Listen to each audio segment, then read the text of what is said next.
واتبعت ملة آبائي إبراهيم وإسحاق.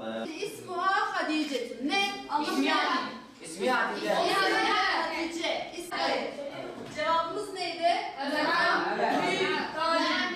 Mustafa söyle cevabı. Kantin ve lavabo. Kantin ve lavabo mevcuddur. Kantini de güzeldir. Ve evet. Hayır kantini değil. Kütüphanesi. Büyüktür. Kebiratun. Kebiratun ne demek arkadaşlar?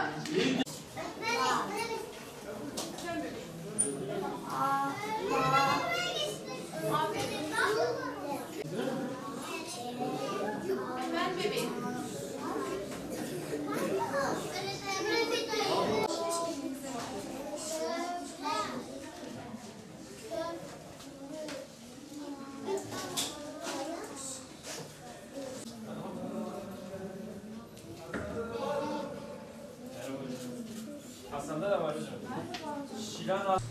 İdeal bir eğitimci, bir öğretmen nasıl olmalıdır?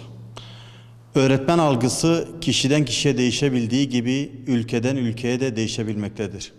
Burada etkili olan unsurlar ülkenin sahip olduğu kültür, örf ve adetler, ahlak anlayışı ve inançtır. Bir toplumu şekillendiren ve ona yön veren o toplumun eğitim felsefesiyle sahada bu felsefeyi uygulayan öğretmendir. Öğretmen toplumu çağına uygun yetiştirip sonraki çağa hazırlayandır.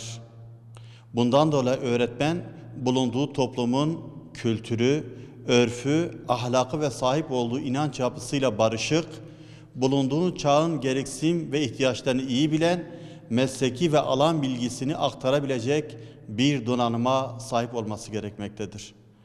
Çağın gereksinimlerine uygun bir şekilde eğitim işini yüklenen öğretmenlerin kendilerini yetiştirmeleri gerekmektedir. Günümüzde öğretmenin yüklenmiş olduğu görev ve sorumluluklar farklılaşmıştır. Bir önceki nesildeki öğretmen profilinde genel olarak alan bilgisi ve tek düze bilgi aktarımı ön plana çıkarken günümüzde ise bilgiye erişim ve bilginin doğru kullanımı ile ilgili rehberlik yönü ön plana çıkmaktadır. Eğitimin ana hedefi ahlaklı, sağlıklı insan yetiştirmektir.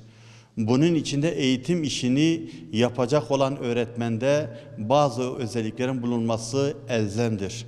Dönemin misyonuna uygun bir şekilde öğrenci yönlendirecek, yetiştirecek ve rol model olacak öğretmende 3 temel özelliğin bulunması gerektiğine kanaat getiriyoruz. Bunlar öğretmenin karakter ve ahlak bakımından toplumun beklentilerini karşılayacak olgunlukta olması. Bir diğeri akademik alanda yani mesleki alan bilgisi ve yeterliliğine sahip olması gerekir. Ve en son özellik ise öğretmen meslek bilgisi yani pedagojik yönü itibariyle yeterliğe sahip olması gerekiyor. Yani öğrendiği alan bilgisini karşıdaki öğrenciye iyi bir şekilde aktarabilmesi, bunun için gerekli olan teknik ve yöntemleri iyi bilmesi gerekmektedir. Bir öğretmen karakter ve ahlak bakımından toplumun beklentilerini karşılayacak olgunlukta olması derken öğretmenin karakteri ve ahlakı bulunduğu toplumun kültürüne ve inancına uygun olması son derece önemli. Çünkü biliyoruz ki öğretmen öğrenci için adeta bir kılavuz kaptandır. Akademik alanda mesleki alan bilgisi yeteneğine sahip olması derken bir öğretmenin kendini her zaman yenilenmesi gerektiğine inanıyoruz. Yani sınırları olmaması lazım. Sürekli öğretmen kendini eleştirerek değişen dünya şartlarına göre kendini yenilemeli ve yeniliklere daima açık olmalıdır. Mesleğindeki yenilikleri takip edip küresel düzeyde kendini geliştirip alanına hakim olması lazım. Öğretmenlik meslek bilgisi yani pedagojik yönü itibariyle yeterliğe sahip olması derken bir öğretmen mesleki yeterlilikler yanı sıra öğrencilerin kalbine giden yolu bulabilmelidir. Öğrencilere eşit davranmalı, onlara değer vererek sevgiyle yaklaşabilmelidir. Kendi mesleğini seven, bu amaçla öğrencilere değer veren ve onları olduğu gibi kabul eden fedakar ve sabırlı bir kişiliğe sahip olmalıdır. Duygularını kontrol edebilmeli ve istenmeyen durumlarda olabildiğince sabırlı olabilmelidir. Farklılıklara karşı saygılı olmalıdır. Öğrencilerini cesaretlendirip sürekli desteklemeli ve onları motive etmelidir. Yani onlara rol model olmalıdır. Sınıfta yapıcı olup gereken otoriteyi sağlamalı, öğrenci, veli ve okul üçgeninde kilit rol oynamalıdır.